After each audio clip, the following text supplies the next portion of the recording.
Shalom. Firman Tuhan berkata, Allah adalah kasih. 1 Yohanes 4, kita bisa lihat ada 2 ayat di situ tentang hal ini. Kemudian Pengkhotbah 3 ayat 11a berkata, Ia membuat segala sesuatu menjadi indah pada saatnya masing-masing. Dari 2 ayat ini kita bisa berkata bahwa God is good all the time. Tuhan selalu baik setiap saat. Dan oleh karena itu kita bisa juga berkata bahwa Tuhan kita adalah Tuhan yang ajaib ya. Yesus ajaib, Tuhanku ajaib, kasih-Nya ajaib bagiku. Yesus ajaib, Tuhanku ajaib, rahmat-Nya tetap selamanya. Yesus ajaib, Tuhanku ajaib, kasih-Nya ajaib bagiku. Yesus ajaib, Tuhanku ajaib, rahmat-Nya tetap selamanya. Tak berubah kasih-Nya, setiap hari bertambah indahnya, sampai bumi berlalu dan habislah ragaku. Yesusku ajaib bagiku. Tak berubah kasih-Nya, setiap hari bertambah indahnya, sampai bumi berlalu dan habislah ragaku. Yesusku ajaib bagiku. Yesus ajaib, Tuhanku ajaib, kasih-Nya ajaib bagiku. Yesus ajaib, Tuhanku ajaib, rahmat-Nya tetap selamanya. Yesus ajaib, Tuhanku ajaib, kasih-Nya ajaib bagiku. Yesus ajaib, Tuhanku ajaib, rahmat-Nya tetap selamanya. Tak berubah kasih-Nya, setiap hari bertambah indahnya, sampai bumi berlalu dan habislah ragaku. Yesusku ajaib bagiku. Tak berubah kasih-Nya, setiap hari bertambah indahnya, sampai bumi berlalu dan habislah ragaku. Yesusku ajaib bagiku.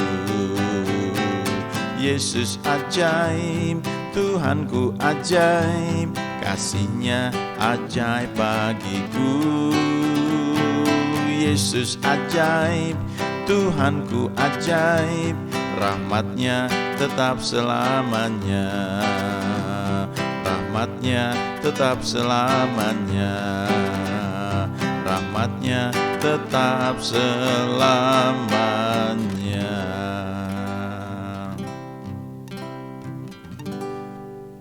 Kitab Injil Matius, Markus, Lukas, Yohanes itu mencatat hal-hal yang ajaib yang Yesus buat.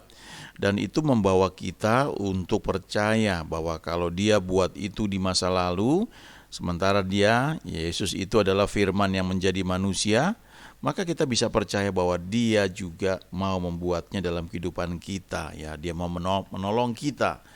Ada beberapa ayat di perjanjian baru, juga di perjanjian lama, yang mengatakan bahwa orang benar akan hidup oleh karena iman. Itu di Habakuk 2 ayat 4, di kitab Roma 1 ayat 17, lalu di kitab Galatia dan kitab Ibrani juga ada. Ya, the just shall live by faith. Orang benar itu akan hidup oleh karena percayanya, oleh karena iman. Nah, dari 4 kitab Injil itu isinya banyak hal yang Tuhan Yesus buat. Kita bisa belajar tentang tidak hanya tentang kehendak Tuhan, bahwa Dia mau menolong kita, Dia mau menyembuhkan kita, tapi kita juga bisa belajar bahwa masing-masing orang yang ditolong oleh Tuhan Yesus itu punya kadar atau punya situasi di mana iman mereka itu tidak persis sama ya. Kalau dikatakan ada ukurannya berbeda-beda ya. Ada satu contoh misalnya di Lukas 17, yaitu 10 orang kusta. Nah, kita perlu ingat latar belakang cerita ini. Pada masa itu kalau ada orang sakit kusta, maka orang tersebut dianggap kena kutuk. Itu sebabnya ketika disembuhkan disebut ditahirkan ya. Nah, orang-orang kusta yang hidup pada masa itu, mereka tidak boleh bergaul dengan orang normal yang lain, dan mereka harus tinggal di luar kota, dan mereka nggak boleh dekat-dekat orang yang normal. Kalau ada orang yang normal dekat dengan mereka, mereka mesti kasih tahu bahwa mereka sakit kusta. Mereka mesti bilang bahwa diri mereka najis ya. Nah, apakah mereka nggak mau sembuh? Pasti mau sembuh ya. Siapa orang yang nggak mau sembuh? Hanya orang yang mungkin ada alasan tersendiri saja. Tapi secara normal pasti setiap orang ingin hidup sehat. Ada mekanisme tubuh kita yang Tuhan buat sedemikian rupa, sehingga kalau kita mengalami serangan penyakit, maka reaksi tubuh itu akan begitu rupa untuk melawan penyakit tersebut. Jadi 10 orang kusta ini di Lukas 17 pasti juga mau mengalami kesembuhan ya. Kita lihat ya, saya bacakan dari ayat 12 ini. Lukas 17. Ketika Yesus memasuki suatu desa, datanglah 10 orang kusta menemui dia. Mereka tinggal berdiri agak jauh dan berteriak, "Yesus Guru, kasihanilah kami." Kalau kita pernah baca di bagian lain, ada satu orang yang sakit kusta, dan orang ini sendirian datang ke hadapan Yesus, tersungkur menyembah Yesus dan berkata, "Tuhan, kalau Tuhan mau, Tuhan dapat mentahirkan aku." Ini orang kusta yang punya iman cukup besar, cukup berani. Karena dia berani datang ke hadapan Yesus, artinya dia menerobos banyak orang yang lain, lalu dia tersungkur di depan Yesus. Ya, ini luar biasa. Tapi enggak semua orang mungkin punya keberanian seperti itu. Kalau kita bicara tentang iman itu memang ada resikonya ya. Iman itu membutuhkan tindakan, membutuhkan satu tindakan bahwa kita percaya. Tidak hanya dikatakan, tapi kita lakukan apa yang memang kita percaya itu Tuhan mau, dan waktu kita lakukan terjadilah mujizat itu. Ya. Saya sering kali mengutip cerita di Lukas 5, bagaimana ketika Simon mendengar Yesus berkata, "Sekarang bertolak ke tempat yang dalam dan tebarkan jalamu." Dia mendengar firman, dia memutuskan untuk percaya, tapi dia perlu bertindak. Nah, waktu dia bertindak itu membawa perahunya ke tempat yang dalam, lalu menebarkan jalannya, ada resiko sebenarnya. Bisa aja nggak ada ikannya.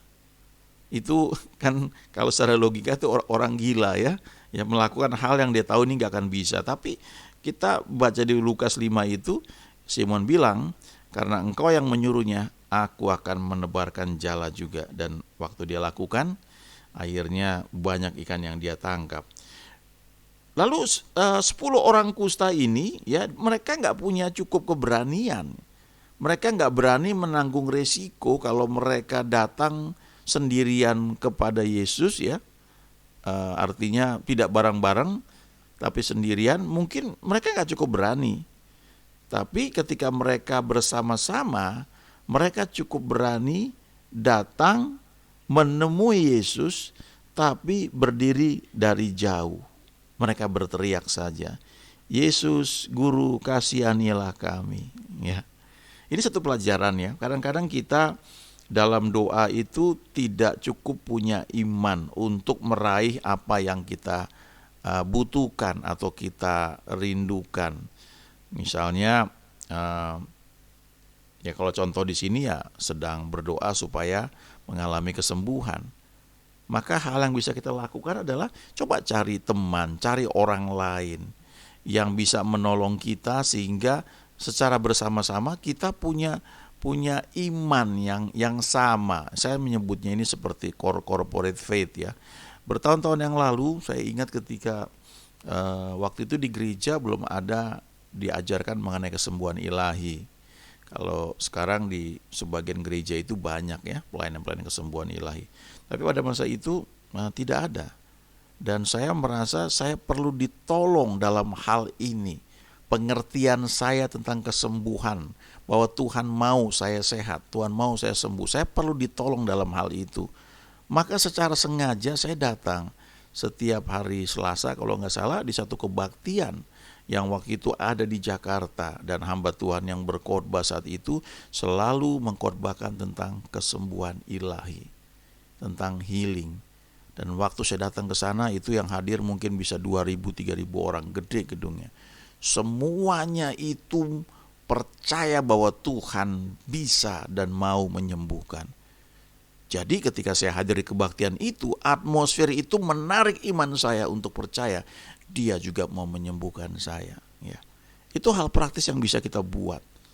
Ya, cari teman, ya, bersekutu dengan orang-orang yang punya kerinduan yang sama. Dan di sisi yang lain ya hindarilah, ya, jangan share dengan orang yang nggak percaya. Nanti percuma, nggak ada gunanya. Kita perlu cerita kepada orang-orang yang memang kita tahu itu bisa menolong kita. Ya, sebagian orang itu percaya bahwa Tuhan mau menolong, Tuhan mau menyembuhkan itu ketika melihat gejalanya membaik, ya. Tapi kalau gejalanya memburuk, ya sebagian orang akan bilang ya sudahlah, biar kehendak Tuhan. Ini sebenarnya itu bukan iman, ya. Tentu kita harus belajar memilah-milah. Nah, kalau kita nggak ketemu ya orang seperti itu, ada cara lain, ya. Buka YouTube. Ya. Oh, banyak sekali teachingnya. Nah, saking banyaknya kita mesti pilah-pilah juga, karena kalau enggak itu bisa bukan hanya menghambat iman kita, bisa membunuh iman kita gitu, ya. Karena sebagian firman yang diberitakan, yang katanya firman Tuhan itu menunjukkan bahwa mereka yang mengajarkannya itu tidak percaya, tidak sepenuhnya percaya pada Alkitab. Ya, sebagian itu hanya menggunakan Alkitab sebagai satu dasar untuk mengajar tata cara hidup yang baik, ya, mengajar hal-hal mengenai pengembangan diri, dan itu nggak salah juga, tapi mereka berhenti sampai di situ saja. Mereka tidak menggali, apalagi mengkhotbahkan dan percaya bahwa Tuhan itu adalah Tuhan yang membuat mujizatnya. Lihat ayat 14 dari Lukas 17 ini. Lalu ia memandang mereka dan berkata, "Pergilah, perlihatkan dirimu kepada imam-imam."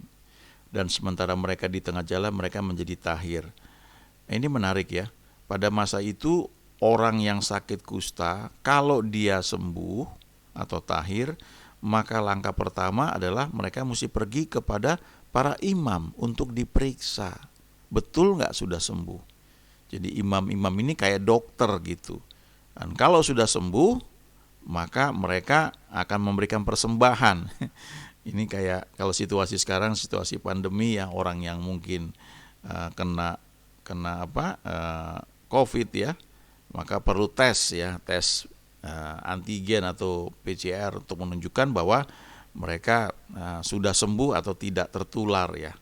Jadi kalau pada masa itu, kalau orang kusta itu untuk dinyatakan bahwa mereka sudah sembuh, mereka perlu pergi kepada para imam, tapi harus sembuh dulu, ya. Kalau ini belum sembuh, tapi Tuhan bilang, "Pergilah, perlihatkan dirimu kepada imam-imam." Jadi artinya Tuhan mau bilang, ayo bertindaklah seolah-olah kamu sudah sembuh, seolah-olah kamu sudah tahir.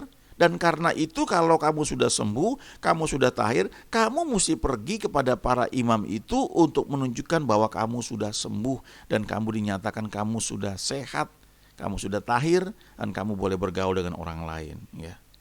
Jadi ini langkah iman, ya.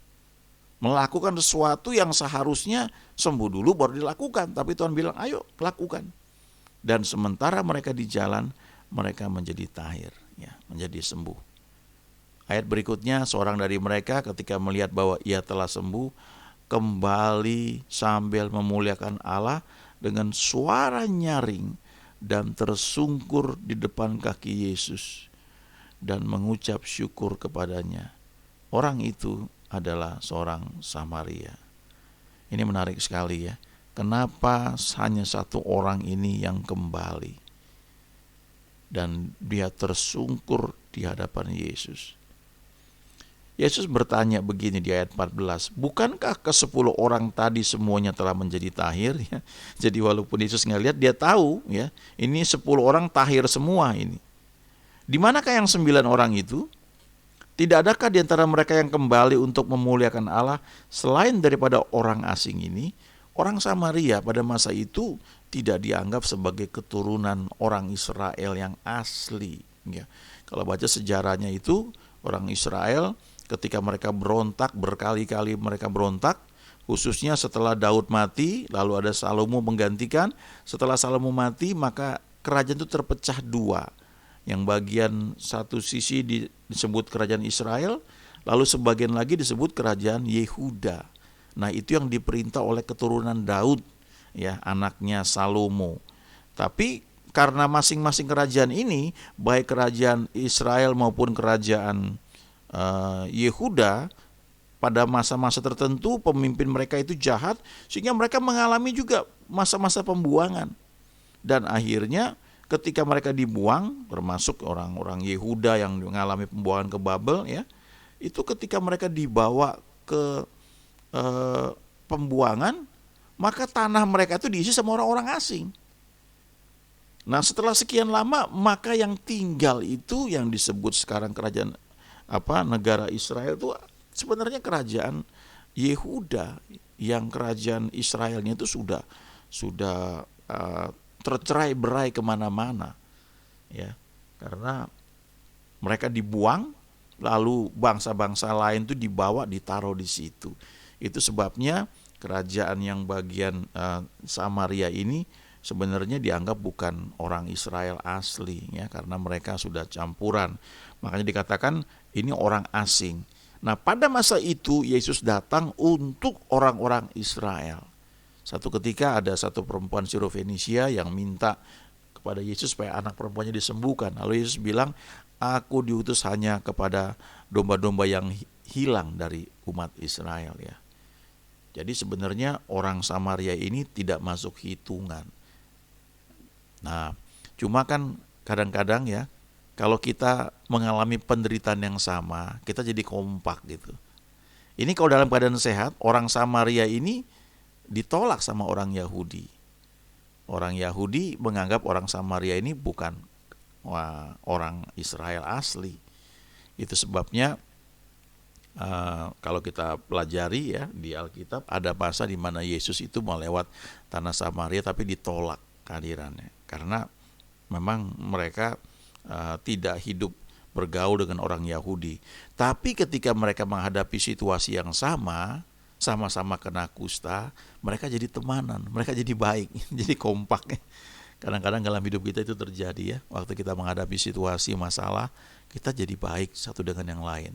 Tapi ketika kita diberkati, ketika semuanya oke-oke, kadang-kadang malah yang terjadi sebaliknya, ya. Fellowship itu nggak ada, dan bukan kasih yang bertumbuh, tapi mungkin hal-hal yang lainnya. Harusnya itu tidak terjadi. Nah, jadi orang Samaria ini, saya percaya dia merasa tidak pantas, ya. Dia tidak layak. Yesus itu jelas dikatakan dia anak Daud, keturunan orang Yehuda. Sementara Samaria ini orang asing. Nah, boro-boro termasuk keturunan dari Yehuda, ya, keturunan Israel juga mungkin sudah enggak, ya, sudah diragukan sekali. Tapi dia termasuk salah satu yang disembuhkan. Jadi waktu dia merasakan bahwa dia disembuhkan, padahal dia merasa dia enggak layak, ya, dia kembali memuliakan Allah dengan suara nyaring dan tersungkur di hadapan Yesus, ya. Dalam hidup kita ini kadang-kadang banyak hal kita menganggap itu sudah jatah saya kok, ya. Kita istilahnya take it for granted.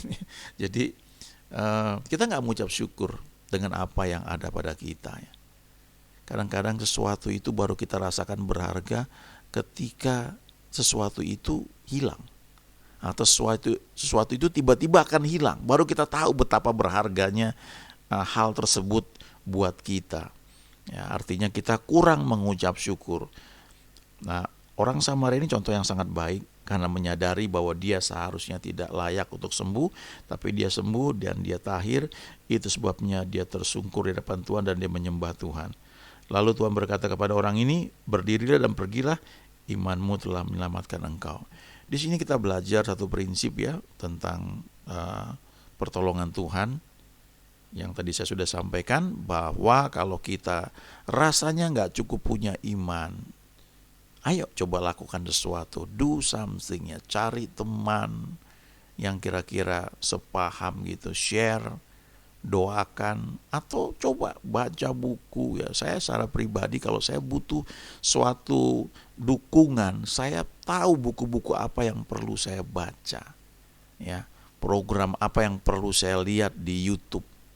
Saya menghindar untuk melihat, membaca hal-hal tertentu supaya iman saya tidak terganggu ya.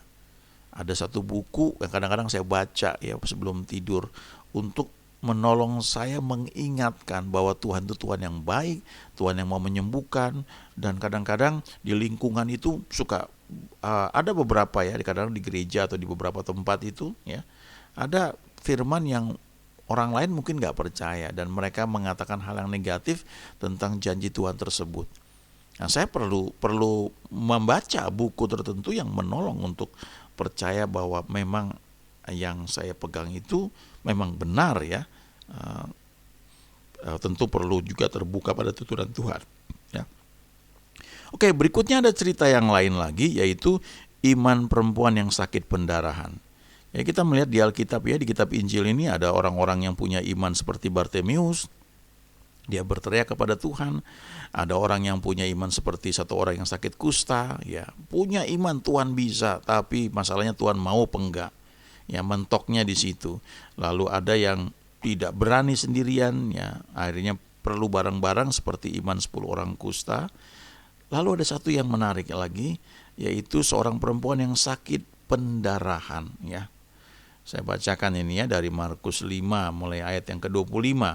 Adalah di situ ya seorang perempuan yang sudah 12 tahun lamanya menderita pendarahan.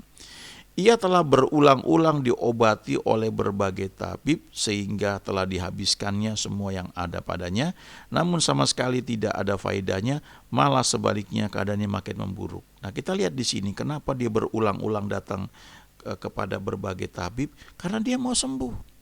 Dan nature itu ya, kecenderungan mau sembuh itu memang Tuhan taruh dalam kehidupan kita. Jadi jangan berkata bahwa Tuhan mau kita sakit. Nah, kalau Tuhan mau kita sakit, jangan ke dokter, jangan minum obat. Ya. Fakta bahwa kita berusaha untuk sembuh itu menunjukkan bahwa memang Tuhan itu mau kita sehat. Tuhan itu mau kita sembuh.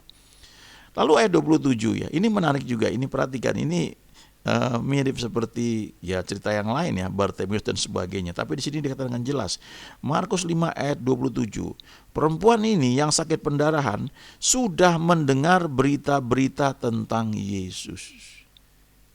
Jadi dia pernah dengar bahwa Yesus menyembuhkan, membangkitkan orang mati, berjalan di atas air, dan banyak hal mujizat yang dia buat. Ketika dia sudah mendengar cerita itu, timbul pengharapan dalam diri dia. Kalau Tuhan menyembuhkan orang lain, Tuhan juga mau menyembuhkan aku. Cuma dia berpikir dengan cara yang beda.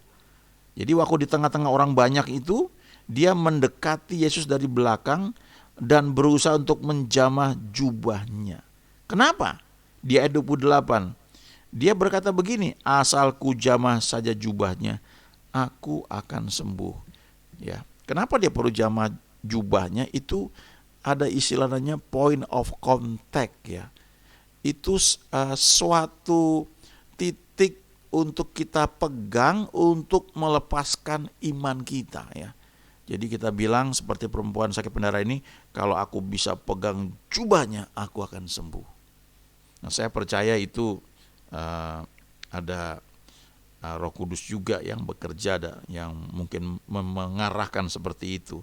Tapi di sini kita bisa belajar ya, bahwa ketika kita banyak mendengar berita-berita tentang Yesus, kita baca Alkitab, khususnya Matius, Markus, Lukas, Yohanes itu, lalu kita dengar berbagai macam kesaksian, bagaimana Tuhan menyembuhkan, Tuhan menolong, maka itu timbul iman dalam hati kita. Dan ini bisa beda-beda ya.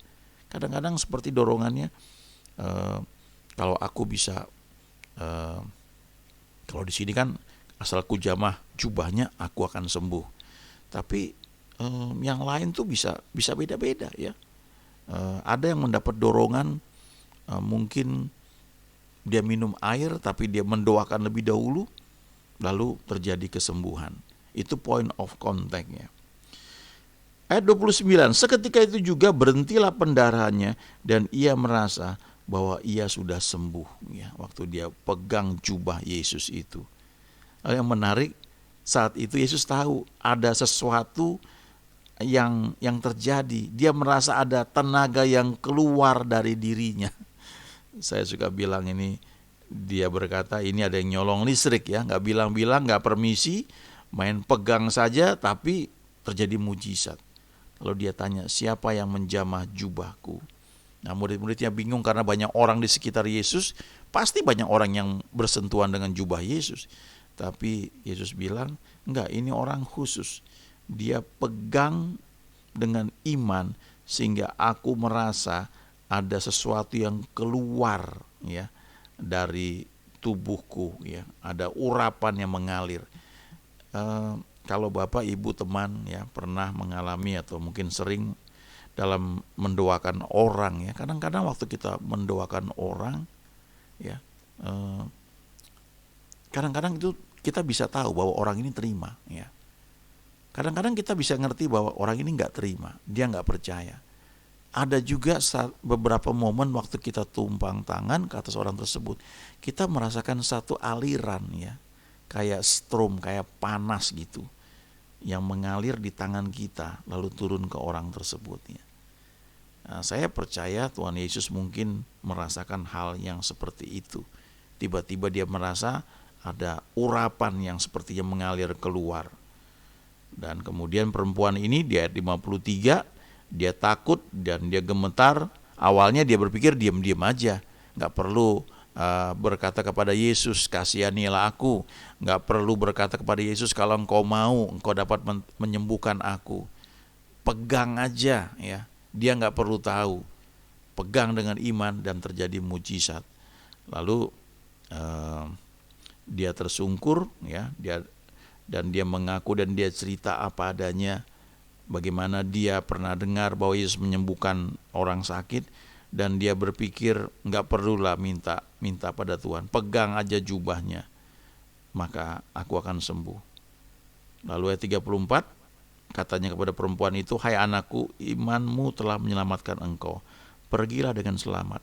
Dari banyak contoh ini kita melihat ya, selalu Tuhan berkata imanmu telah menyelamatkan engkau. Iman itu seperti tangan kita yang terulur untuk mengambil sesuatu yang Tuhan sediakan kepada kita.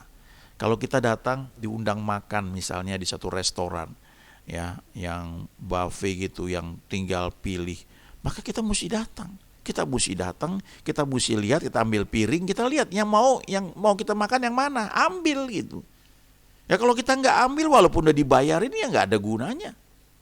Nah itu hal yang sama ya, ketika Tuhan sudah sediakan semuanya buat kita di kayu salib, dia sudah bayar itu semua. Tapi kalau kita nggak percaya, ya kita nggak terima itu. Atau kita percaya tapi kita nggak mau ambil, ya kita nggak terima itu. Ya, jadi ada bagian yang perlu kita kerjakan. Imanmu. Nah sekarang iman kita bagaimana? Ya, oh ya saya nggak punya iman. Bacalah firman Tuhan, renungkan.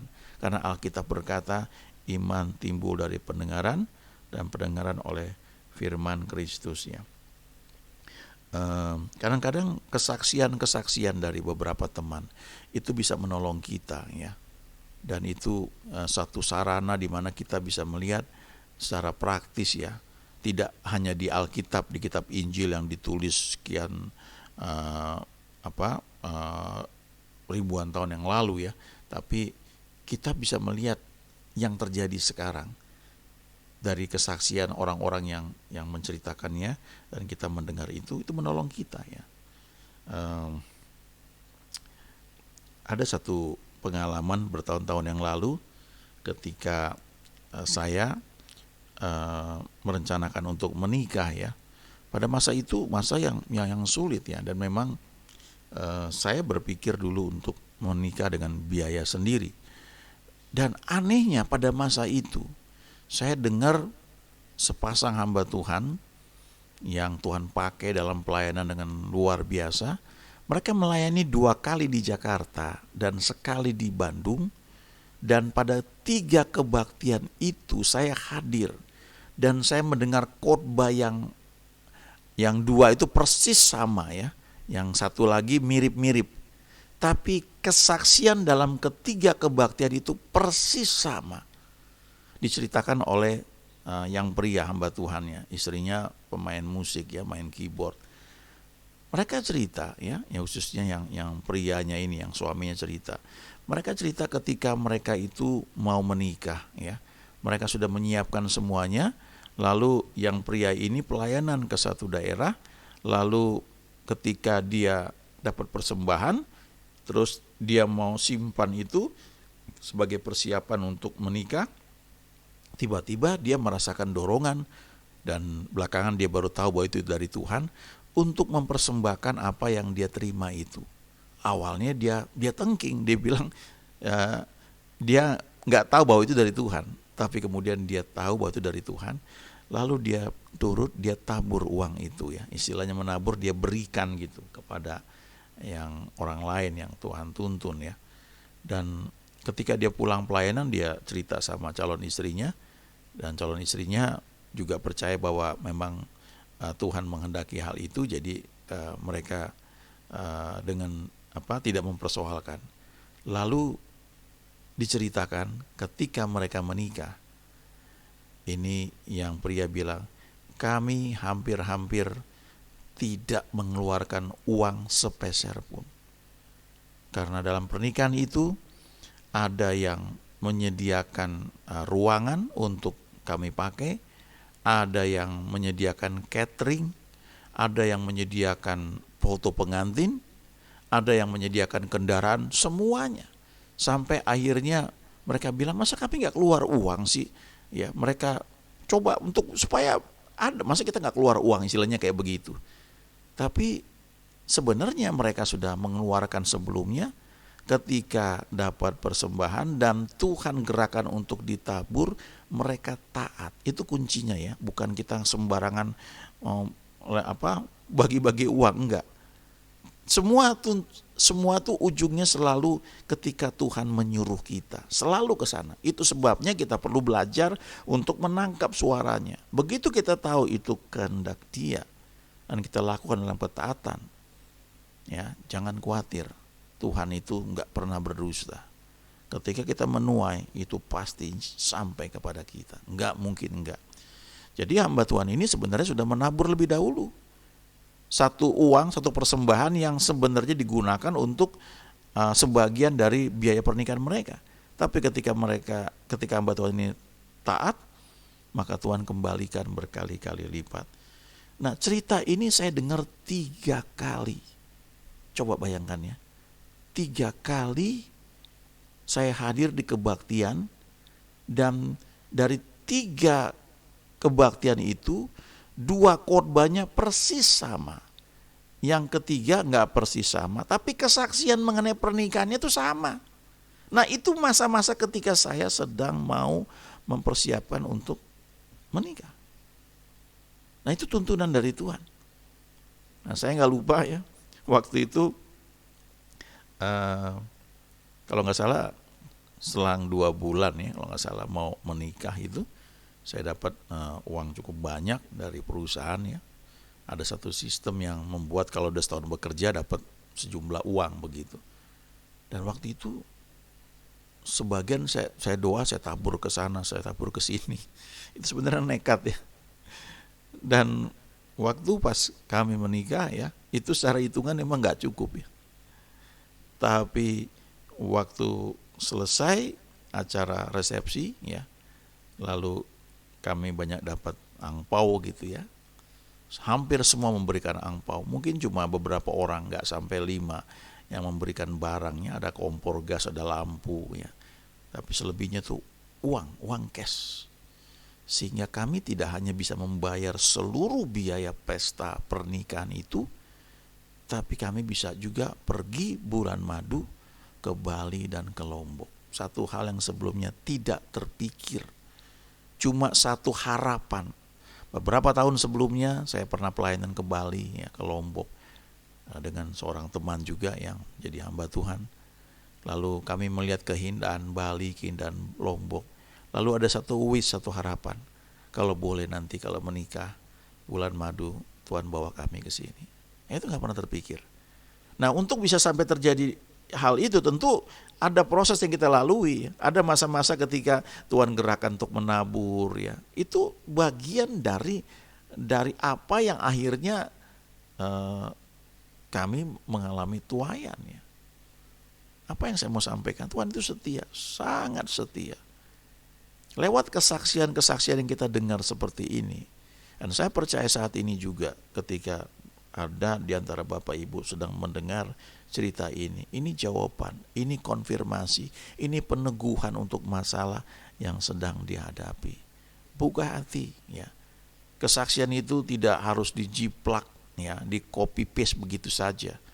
Tapi itu seperti satu siraman minyak kepada api yang sedang berkobar, sehingga waktu disiram minyak makin berkobar, ya, jalannya mungkin akan beda, ikuti saja. Itu menarik sekali, ya, berjalan bersama Tuhan, dan kita bisa melihat bahwa God is good all the time. Sungguh betul Dia itu Tuhan yang baik setiap saat.